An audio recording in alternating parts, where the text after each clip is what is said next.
compliant, you can ride the motorcycle. Now, what happens is, if you're riding down 95 at 75 miles an hour and you blow a tire, guess what? You're basically going to wish you had these other layers of security. So the additional layers of security may cost you or your clients a little bit more money, but if something happens, you're going to wish you had it. So the difference between compliance and security are really important. And this is a communication that we have to get through to your clients to understand that they need these additional layers and they have to also be compliant. Now, the other thing that we're seeing is that over the years, some of these compliances are 20 years old or more. And what's happening is there's a huge imbalance between the actual compliance and the actual layers. So the changes that we're seeing coming out is most of these organizations or agencies have caught on that, hey, they got to increase the layers of compliance to kind of match the layers of security. And that's what we're going to talk about today.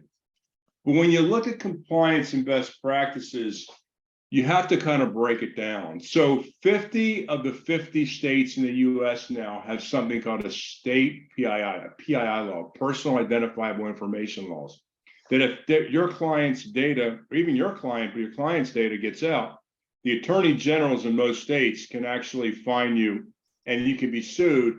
And there's 50 to 50 states on PII laws. Now, there's also federal compliances. Federal compliances are mandated by a federal organization. CMMC is now mandated by the Department of Defense. HIPAA is by the Office of Civil Rights. It's a federal mandate. And there's a couple others, but there's not that many. Now, there's one international framework. That's it in the whole world, one international. Anybody know what that is? Well, the answer is it's PCI. That's because the credit card companies got together to do a compliance around credit cards. But you can't get two states to agree on anything. It's very difficult to get two countries to agree on anything. That's probably why the whole Bitcoin thing is it's such a impasse, because they can't get a compliance that's universal around it. So again, you're going to see more federal compliances around the SEC, et cetera, coming down the pipe. You also have something called best practices. So best practices are not actual compliances. They're like frameworks like NIST and ISO. They have a set of controls and they're best practices. And you can recommend to your clients, hey, it's good to have a best practice framework in place and have them follow some of these frameworks. But again, it's not a compliance, it's a best practice. And now the fastest growing compliances in the world right now are privacy laws. So like California has a privacy law, and I'm going to talk about that today. GDPR in Europe, or if your clients have subject matter information from clients in Europe, they have to have a GDPR. And there's also 4 other states that are implementing privacy laws. You have to have opt-out. So all these compliances and having these conversations create a lot of new work for MSPs in 2023. So I'm not going to go too deep into each one because you have a lot to cover, but the first big change we're seeing for 2023 is around CMMC. So if you have clients that do work for defense contracting, any defense contractors, as you know, they have to have a NIST 171 with 110 controls, and now they're going to start doing audits for 2023. The audits will start. So what happened was you had the NIST 171, which was the interim rule, which means you were allowed to self-assess, turn in a score. And now they're going to have what's called the final rule, which is proposed, they said, between March and May of this year. And then your clients who are contractors for the DoD, they're going to have to start getting certifications. Now, we're an RPO and we're certified by the DoD, so we can help you, your clients, actually roll out the NIST 171 and CMMC. Now, most of the companies that have CUI data will fall into what's called level 2, and they'll have to have an audit at some point. Your clients don't have to have an audit to bid on a contract, but they have to have pass an audit to get the contract once the final rule goes in place and CMMC shows up on the actual contracts. So we'll tell you more about that, but that's pretty much a nutshell. But it's a lot of opportunity for MSPs to help your clients who have contracts in somewhere in the supply chain in the DoD to actually roll out new layers of security and compliance. HIPAA hasn't been changed since 2013. It's pretty much antiquated. And if you look at the HIPAA controls, it really doesn't match the modern day. It's really like the motorcycle where it's completely out of balance. You're pretty much checking the box for a helmet, but you need a lot of layers of security today to actually protect your client in the medical space with their medical records. So the opportunity here is the original NIST 800-66R1 was the original HIPAA set of controls.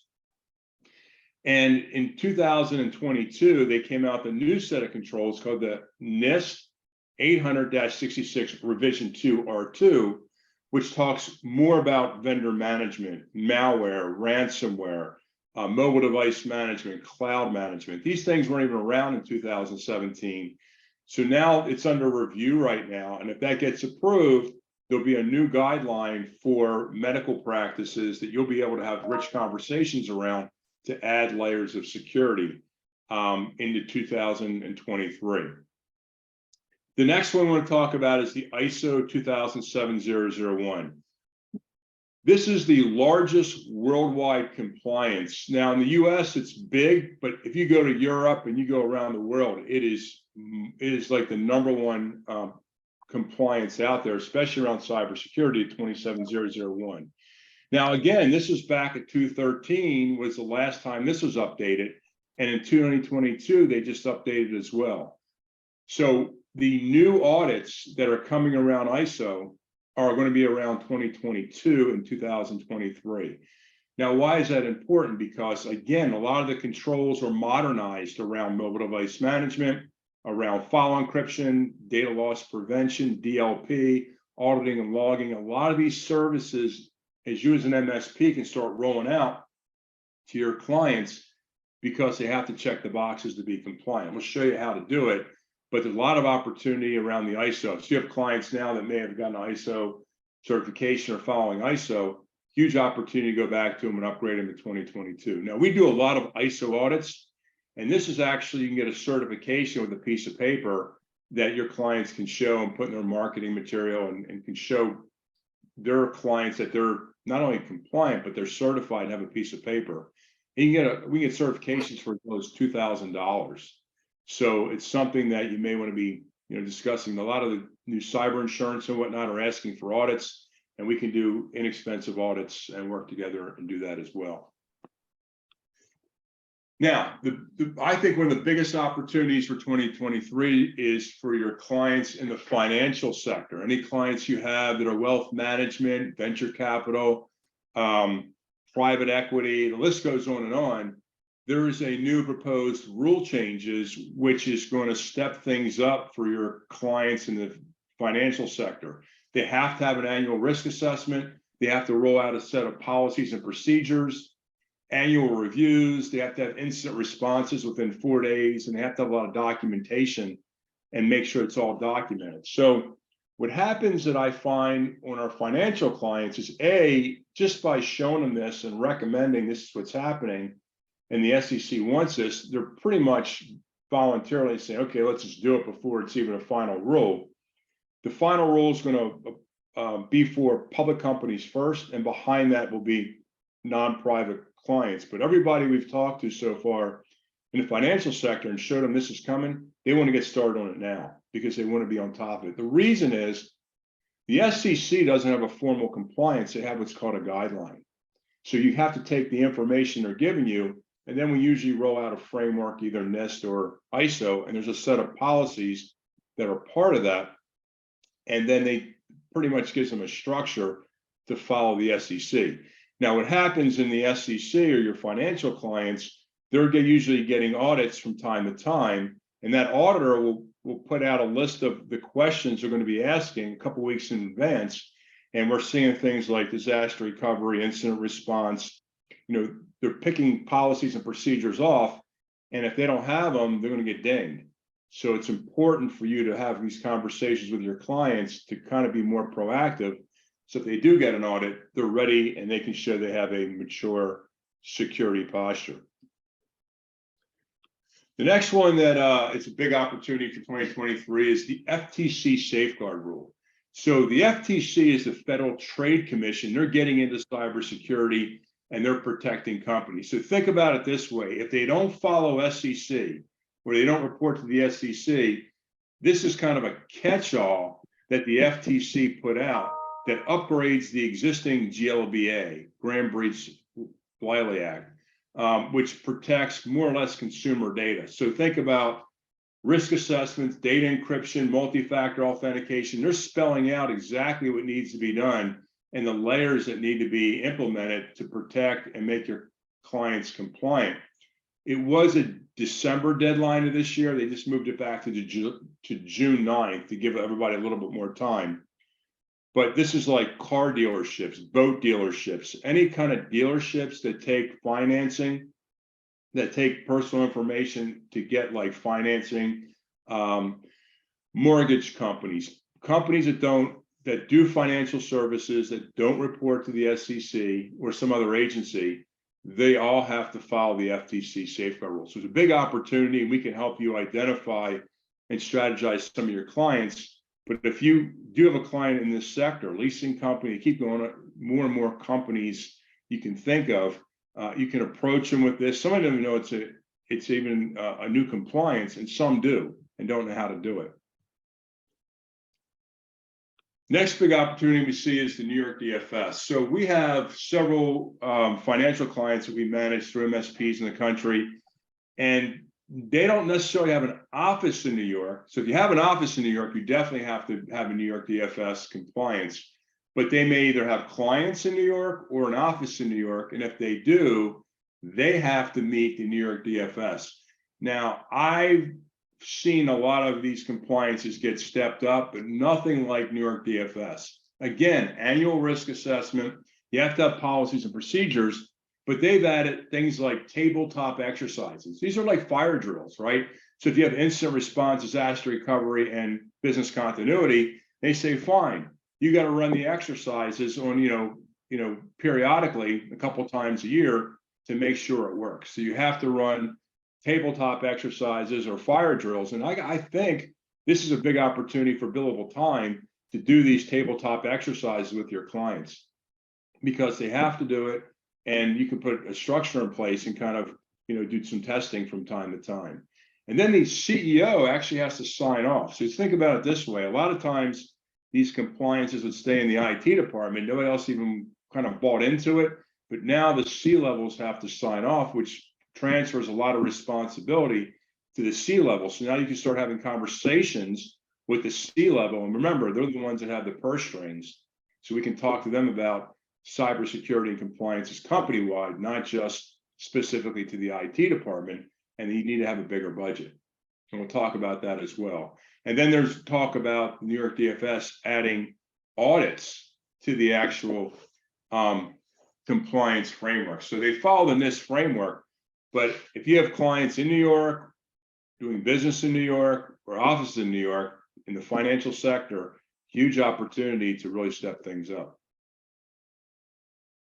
Now, they're the big cybersecurity big changes for 2023, but there's also going to be a lot of privacy changes. I see privacy as, I'm a visionary, and I see privacy as kind of the biggest emerging area for an MSP.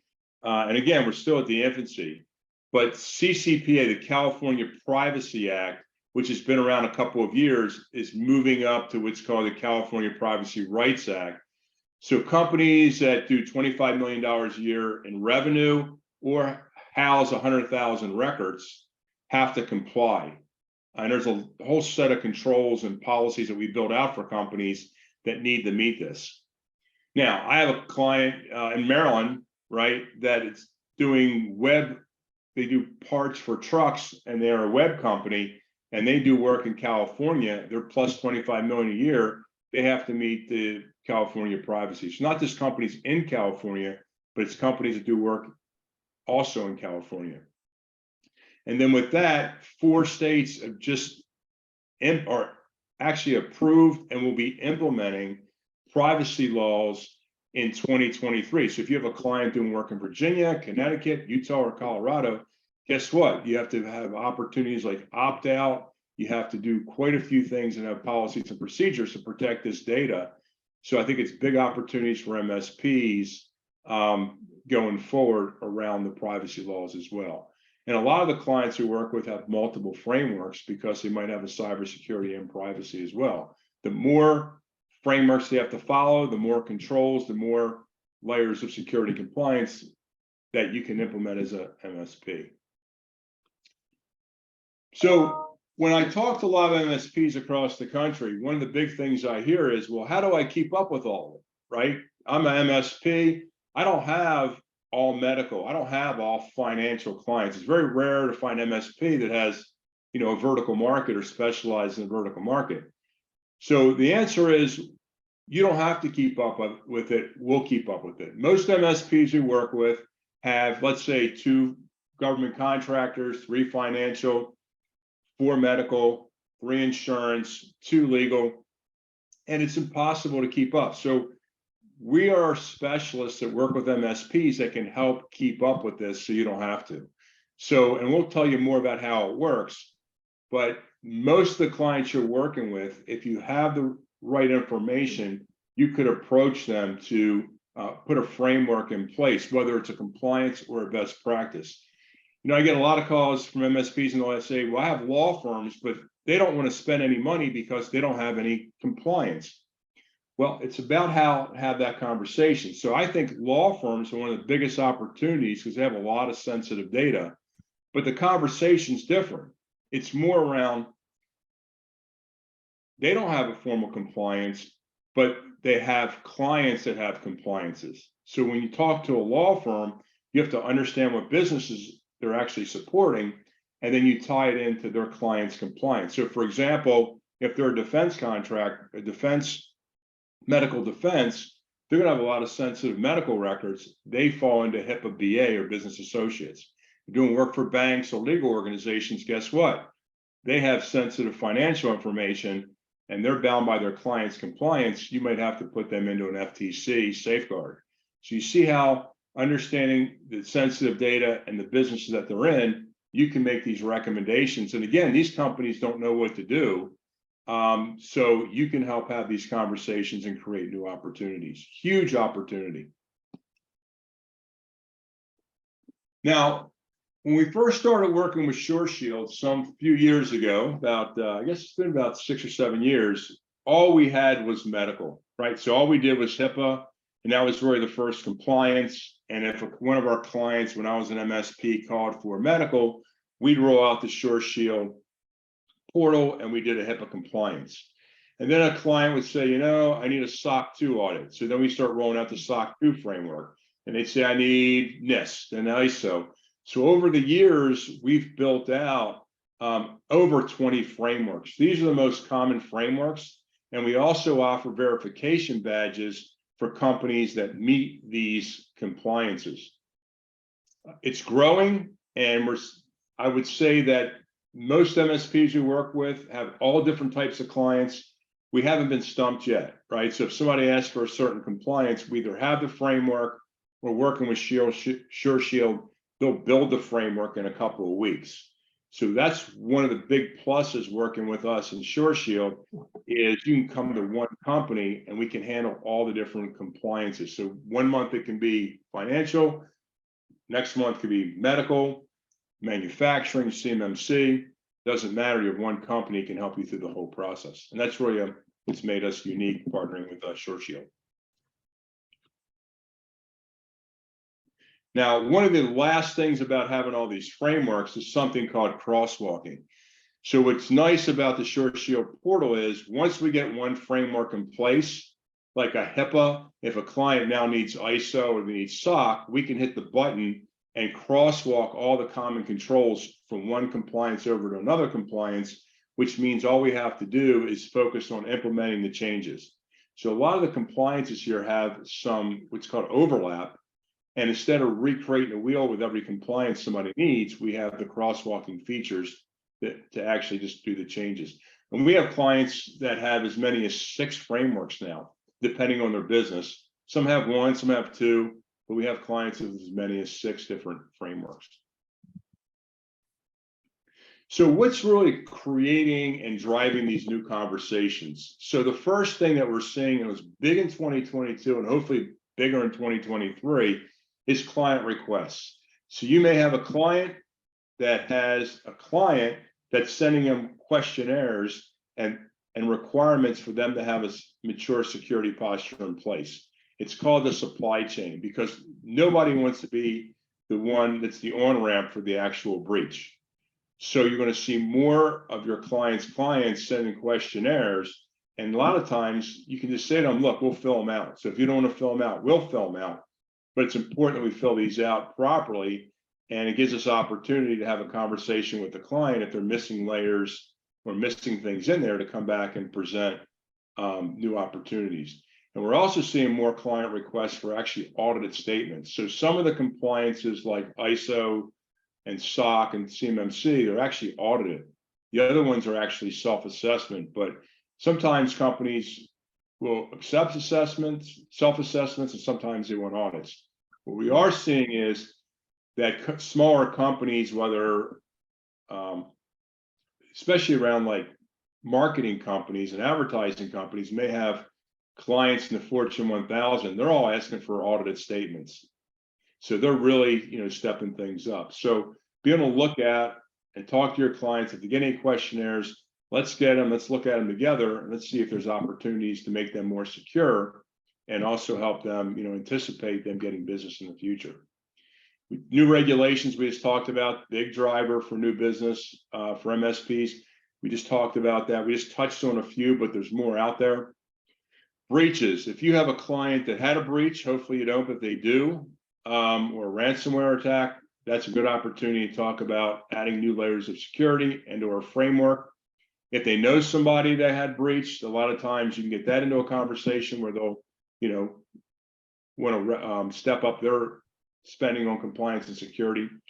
Or if you ever had a situation where somebody had a fright, right? They thought they had a breach, but it wasn't really a breach, but they were scared and they got the fright. That's a good time to talk to them about compliance and security as well.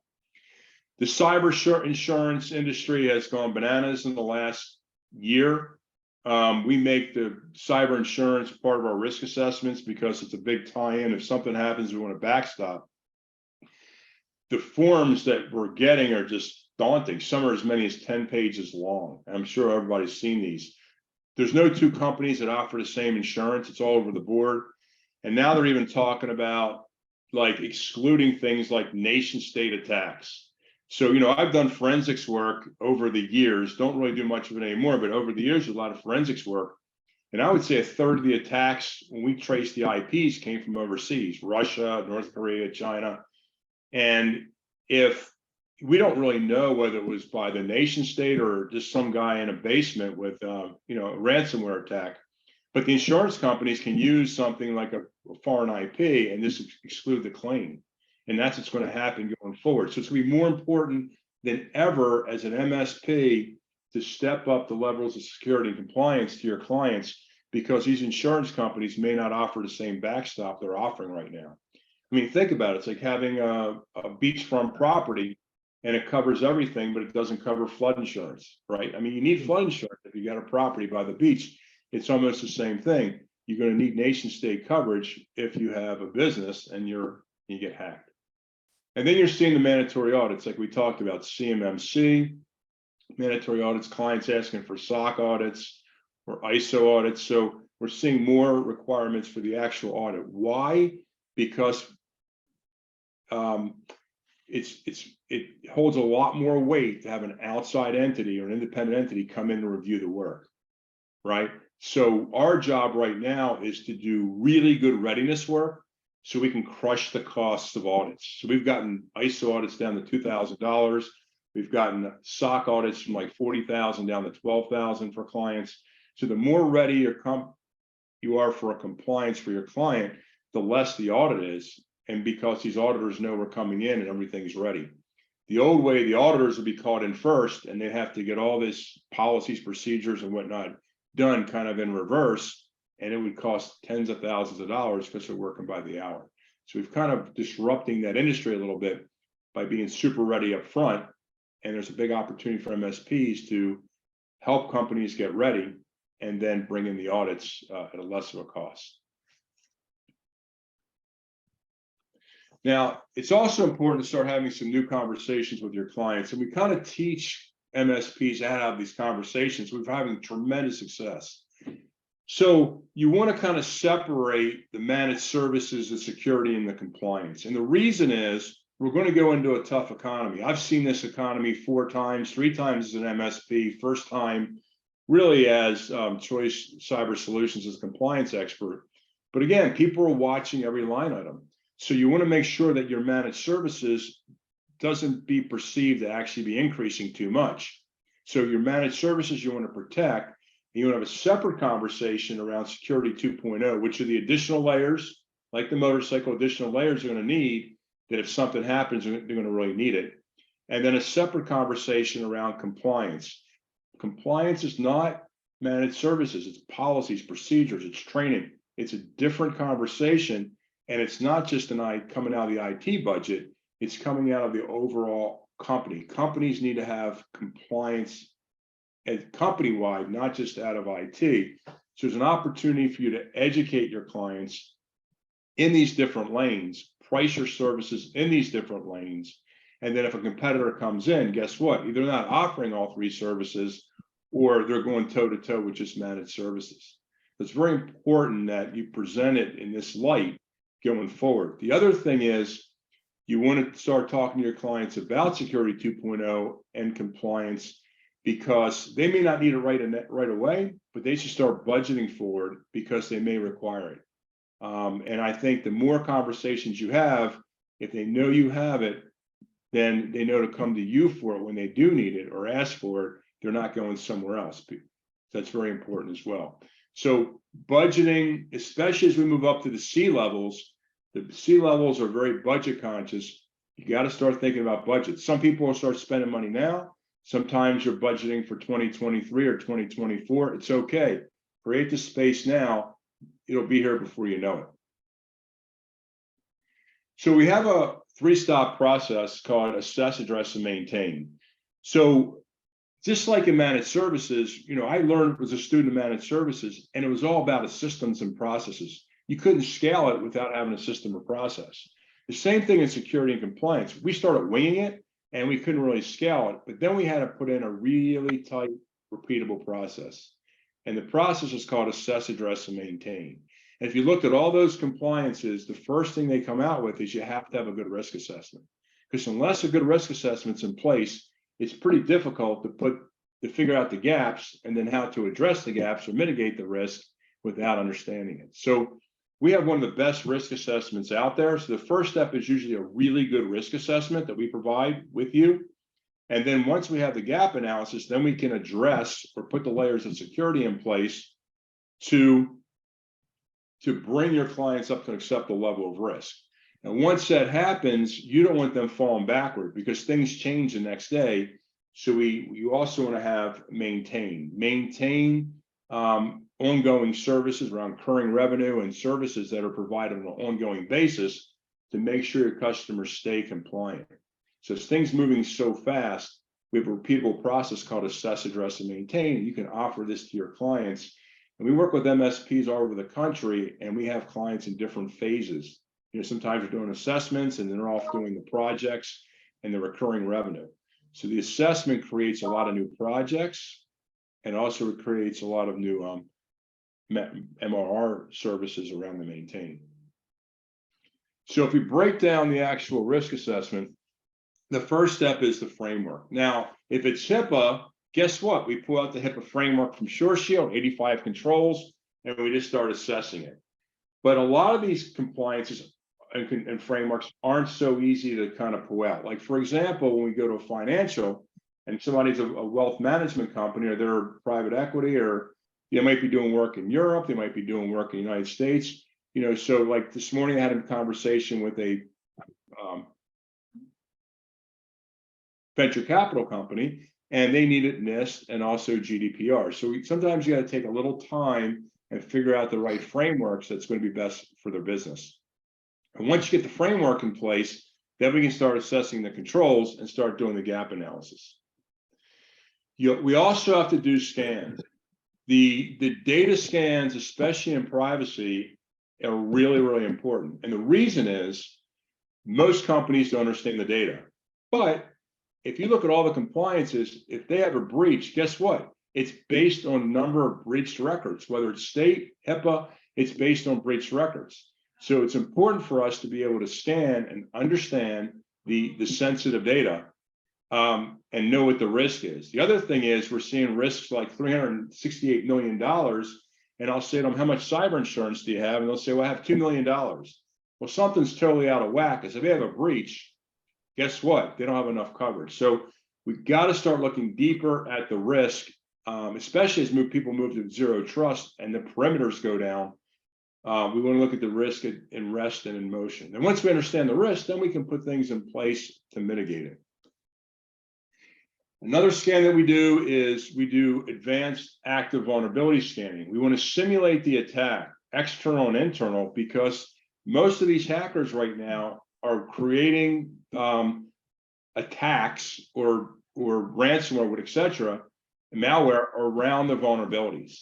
So what we have to do is understand these vulnerabilities, and they're changing all the time, and we have to mitigate them so we can get rid of them. By the very nature, if something bad gets in and it can't launch, guess what? It can't launch. So we do a lot of analysis around the actual vulnerabilities and then put plans together to remediate these as well. And again, the MSP is usually responsible for the mitigation, and we're more of like the analysts. So when we do a risk assessment, it's really comprehensive. You really have to look at everything now, because if you miss something, that could be the thing that causes the breach. So we have to do a really deep network discovery. We have to look at all the vulnerabilities.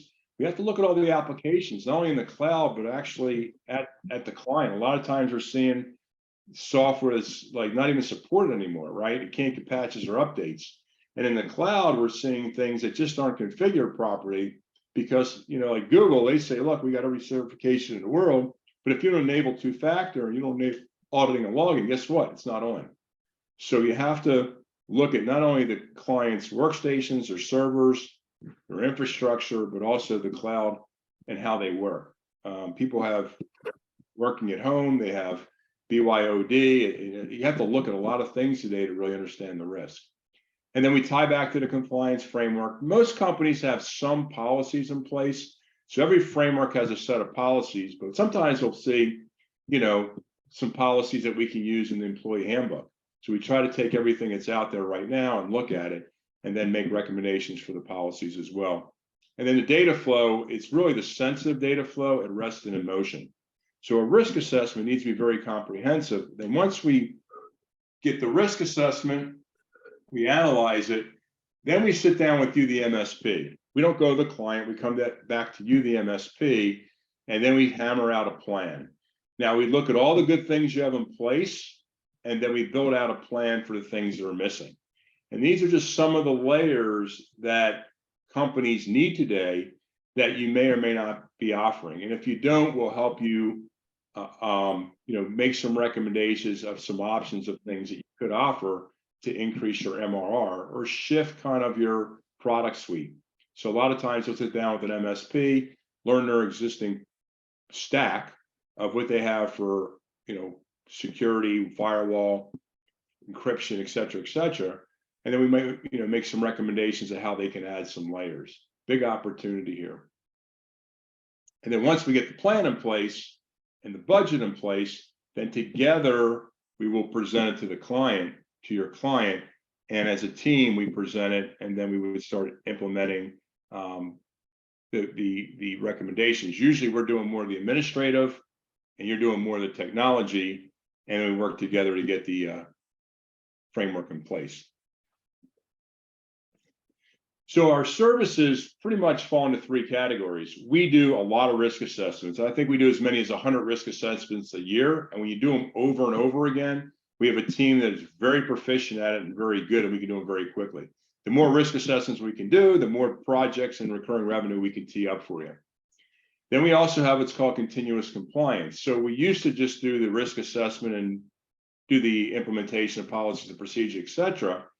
And then things would change and companies would say, well, I need you to help me ongoing. So once we get companies compliance, we have kind of a surveillance and maintenance where we actually can help them stay compliant long-term. And that's our fastest growing business. And you can offer that to your clients as well. And then we have a package of security services that are primarily around auditing and logging, file encryption, vulnerability scanning, and training. So in the early days, we needed to offer some services primarily because MSPs didn't offer security 2.0 services. But we had to have them in order to check the boxes to get compliant.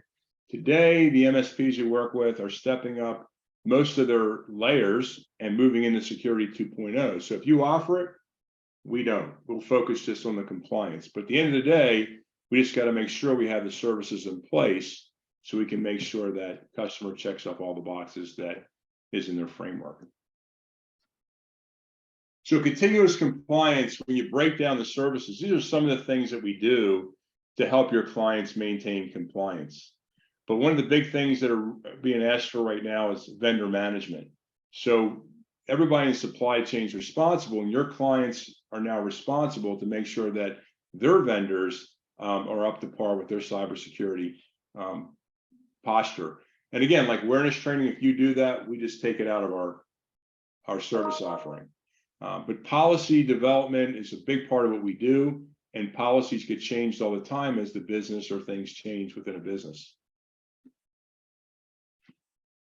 So let's talk a little about the risk of not providing these services. So I don't usually like to talk about the negatives, but I think it's important because I like to see trends in the industry. And what I'm starting to see is that some managed services companies I'm working with did not offer compliance, and a client may have gone off and got a compliance partner, and the compliance partner came in and they didn't realize that they may either have an arm that does managed services or another relationship. And then all of a sudden there's a problem that you could actually be on the outside looking in. I'm on a couple of projects right now where the MSP is concerned that somebody else has their toe in the water and that they, could jeopardize their relationship. So it's important for you as an MSP to have these conversations with your clients. Even if they don't need it now, they know that if a new questionnaire comes out or a new requirement for audit comes out, they know to come to you and they don't have to go anywhere else. And I think it's very important. So I'm starting to see a trend that is what's happening. So the answer, I think, for MSPs is really about power partnering. So I was an MSP, and I got to tell you, I was kind of a control freak. I subbed out cabling and I referred out phone systems, but I had to make sure I vetted those partners, and they had to make sure they were going to make me look good. So I learned everything from that because I want you as an MSP to vet us and feel comfortable with us. But I do think the future is focusing in your wheelhouse and the things you're really good at, and looking at your team and what are they good at, and delivering those services. But because you're the trusted advisor, you could bring in the compliance officer. You could bring in an advanced cybersecurity team. You could bring in pretty much any partner that you feel comfortable with, and you should be making money all the way through on these services. So I think the future for MSPs is, like I said, focusing on the wheelhouse, bringing good power partners, and really maintaining the relationship with the client, and let them know you can offer this whole wider spectrum of services, even if you're not necessarily doing it with your personnel. So the opportunity that we offer is we have a referral program, and we also have a reseller program. And it's one agreement. We can send it to you. It also has like an NDA, so it's very heavy in protecting you, the MSP, against privacy and making sure that your data is kept secret. The 10% referral fee, if you just want to refer us, and we can do the risk assessment and the framework and bring you in to do all the projects and recurring revenue. We also have a reseller program, depending on the service, is up to 35% discount. And we have some MSPs that primarily do reselling, but they need an independent risk assessment that their client's asking for, and they bring us in as a referral. So remember, you're always in control of the client relationship. So that's why we want you to have both options. There's no upfront cost to be a partner with Choice. We do the heavy lifting, and our goal is to help you create new projects in MRR. It's really a unique situation. Like a lot of times, if you refer somebody business, you refer them, you might get a fee, and that's it. When you refer business to us, we're coming back and bringing you projects and recurring revenue. I mean, it's pretty much a very unique opportunity that by referring us business, we're coming back and creating all this work. And that's really a nice win-win relationship. So what's the next steps? We try to make the process working with us very easy. The first thing is you take a look at our referral resale agreement. If you like it, again, no upfront cost, you just sign it and it protects pretty much you. And then the next step would be we'll book what's called a strategy meeting. And we'll talk about 2 to 3 clients, usually starting with, it's in your portfolio that we could approach to either do just security or security plus compliance. And then we'll talk about a strategy of how to approach them. And then we'll prepare, usually you would have a meeting with the client when we meet together. We would usually do a slide deck. We work with a few MSPs that they feel more comfortable, and we just kind of, don't do the proposals themselves, but we can do it with you with our different slide decks for different verticals. We'll create a proposal. We'll present the proposal to the client, either just a risk assessment or continuous compliance. And then the whole thing just gets started, right? And then we start working on the project together. And hopefully that goes really well and you bring us other projects. We have MSPs that have brought us as many as 12 projects in a year. We have some MSPs just call us, once a year when they have a very specialized situation. And there's some MSPs that say, I don't have any compliance clients at all. And then a month later, somebody calls them with a cyber insurance or they have to have a SOC audit. And you just know we're here when you need us down the road. Because I think more and more your clients are going to have security and compliance. And you just don't know when it's going to happen, but it's good to know that we're here in case you need it. But I do invite everybody with a one-on-one meeting that we can really just talk strategy in your existing customer base, and we can show you how you can start really stepping things up for 2023. Now we work with SureShield and our services. Really what's the right path for you? So we can do it for you, right? So it's our full service Choice services with SureShield portal. Most of the MSPs you work with kind of outsource and just let us do it for you in the compliance and cybersecurity, and they do all the technical work. There's also a do it with you. So some of the MSPs you work with are adding more security 2.0 layers and doing auditing and logging and SIM and whatnot. And that's great. The more things you do, the less things we have to do. And we'll just focus on the let's say compliance and policies. So let's do it with you.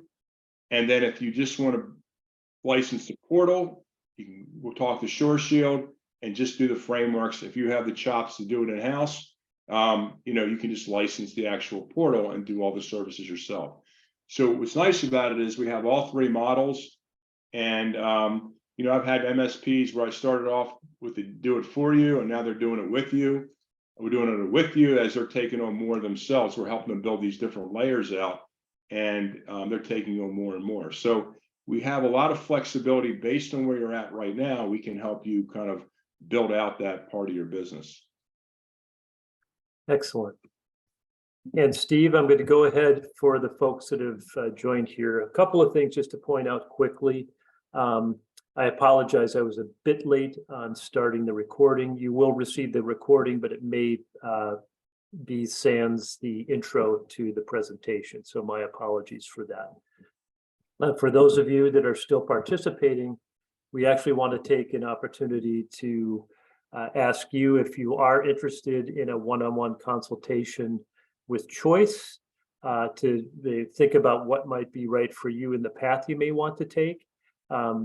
The folks from Choice, if you can answer the poll, we will gather that information and you will get a contact from the representatives from Choice to figure out what's the best path for you as well. So with that, let's go ahead and if you have questions, please go in to the Q&A section of Zoom and offer up any questions you may have. I see one of them just starting out was a question about the access to the content and all, and of course we'll have that with them. Yeah, and Tom, we could probably re-record the first couple of slides so they have a whole webinar here. Yeah. So just briefly, one of the questions is, do you have to create a direct relationship with client, or is it through the MSP? It's usually through the MSP. Remember, this is your client. And remember, I was an MSP for 21 years. So I know how hard it is to get clients and keep them happy. So we usually work together. It's usually you're in a first position every step of the way. Think about us as like an extension to your business, right? You don't have to hire security analysts. You don't have to hire a compliance officer for the couple of times you see it a year. It just doesn't make sense to have them sitting around. So just think about us as an extension of your business. You're really in a first position. Now, I will tell you a lot of times when we're doing compliance services, we can go a lot further dividing and conquering. So sometimes one of my team members, like a compliance officer, may be meeting with your clients and you won't have to be there. But then when it comes into a technology conversation, you're there. So with HMSP, it's a little bit different. You're always in a first position. This is your client. You're in control of the client. We just provide these compliance and cybersecurity services as an extension of your business. Does that answer your question? I believe so. Good. Okay. Steve, And again, we can talk and we can explain how it works. Go ahead. we have another question for you. It is, how do you handle network issues that are discovered during the risk assessment with the client? Good question. I didn't really cover that. So, look, you can go out and do a risk assessment. I can go out a risk assessment. We're going to find something, right? There's always something that you find. So we, like I said, we come back to you and meet with you first. Now, if I see something flagrant like password one in a firewall, which I would never see, but that's kind of a exaggeration. I come back to you and say, hey, fix it, and then we'll rescan it. I'll never, ever put an MSP under the bus. I always protect the MSP. That's why you want to be in control of this, because if they bring in another risk assessor or they bring in somebody else doing this, 9 times out of 10, you're going right under the bus. They're going to find something that's wrong. So we're always going to protect you. We're going to present together, but we always talk about here's where you're at now, and here's how you can improve your security posture. We would never, ever, put an MSP on our bus. We have to make you look good and your client look good. Excellent. Another question, Steve, from Ed. Does Choice prepare the cybersecurity policies and compliance documentation for the clients? Yeah, that's the biggest part of our business. So the policies and procedures in the actual SureShield portal, for every compliance, there's a set of policies. So for example, with ISO 27001, there's 22 policies. Access control, awareness training, auditing, and logging, but they're templates, right? So until we do the assessment, we start picking out and we know your solutions, we really can't write custom policies. So we write the custom policy all the way down to its completion, and then usually that gets dropped into the training portal and that gets pushed out and everybody's got to sign off on it. That's all part of the compliance. So we write the custom policies for each client, and that's really the largest part of the work that we do. And when I talk to MSPs and technicians, they hate writing policies, and our team loves writing policies. That's really the bottom line. Steve, we have one more question. How do we know what compliance is the right one for our client if we're going to have a conversation with them?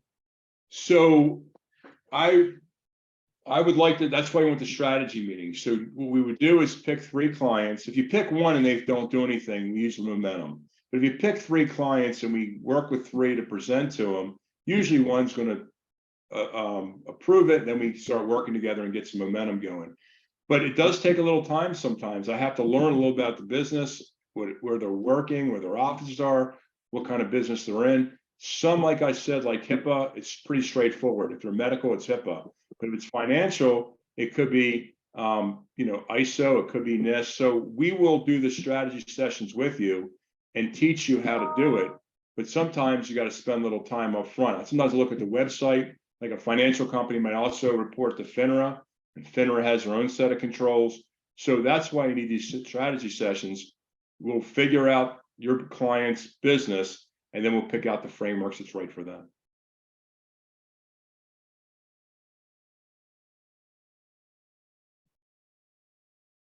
And we still have a few minutes here. One other question. Is there a 24/7/24 SOC available center? Do you have a target client size or set size?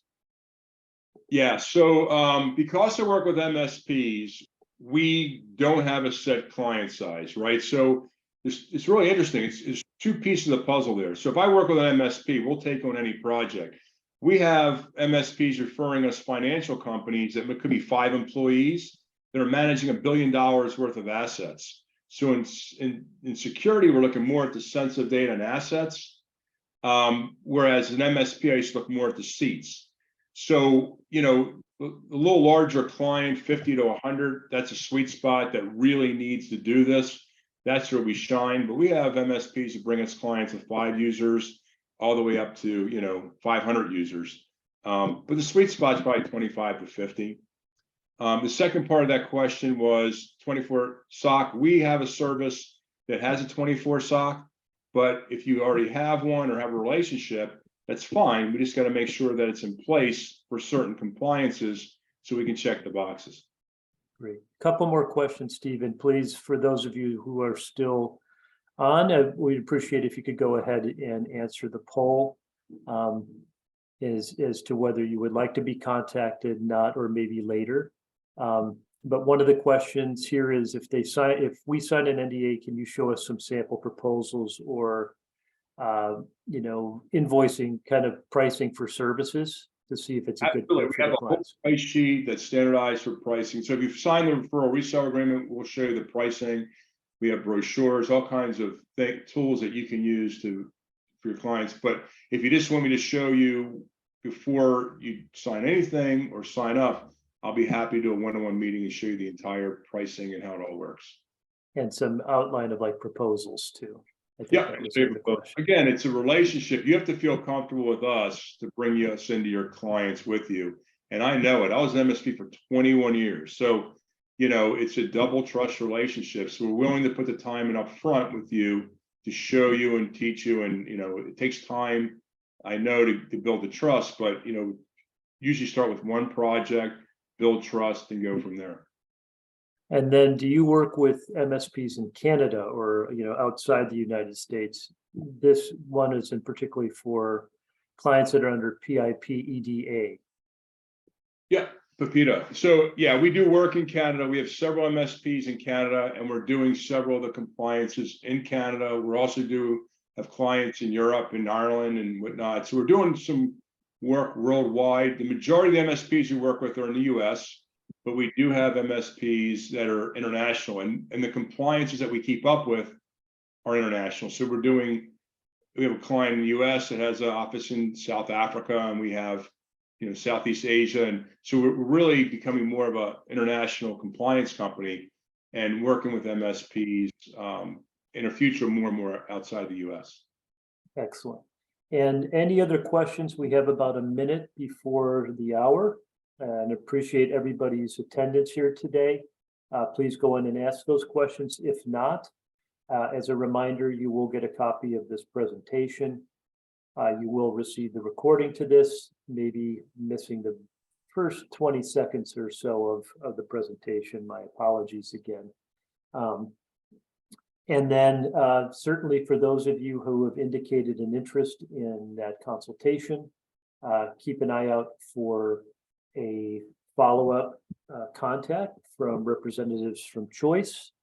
And really appreciate everybody joining us today.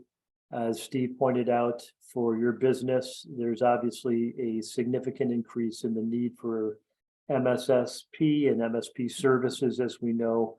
And these new changes in the compliance frameworks are really going to provide challenges for your customers, your clients, and opportunities for you to actually help meet and solve some problems or some issues they may have generating more revenue for your business as Tom, well.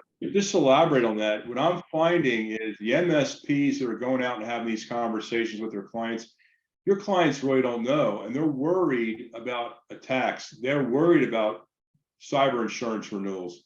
So just by having these conversations, you're going to have a lot of value. Just like I'm providing value today, teaching you, what's kind of happening in 2023.